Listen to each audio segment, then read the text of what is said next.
Hi, doctor John Madugula, managing director V dental hospitals here. మీ పిల్లలు అందంగా కనిపించాలనుకుంటున్నారా? సాధారణంగా పిల్లలు పుట్టిన తర్వాత మీరు అబ్జర్వ్ చేస్తే 17-18 సంవత్సరాలు వచ్చేసరికి ఈ దవడ లోపలికి ఉండడం లేదా ఈ దవడ చాలా ముందుకు ఉండడం, ఇది పుట్టుకతో వచ్చే డిఫార్మిటీ అండి. ఎనాటమీ అన్నది డిఫార్మ్డ్గా రావడం వల్ల జరుగుతుంది.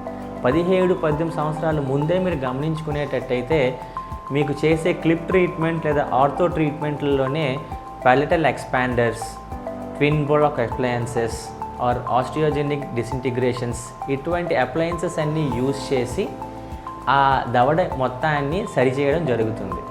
లేదు, ఒక వయసు దాటిన తర్వాత అంటే 21, 22, 24 దాటిన తర్వాత ఒకవేళ ఆ దవడ ఎముకల్ని సరి చేసుకోవాలనుకుంటే ఆర్థోగ్నాటిక్ సర్జరీ చేసుకొని వాటిని సరి చేసుకోవచ్చు. For more such educational videos, please do share and subscribe our channel, V Dental Care.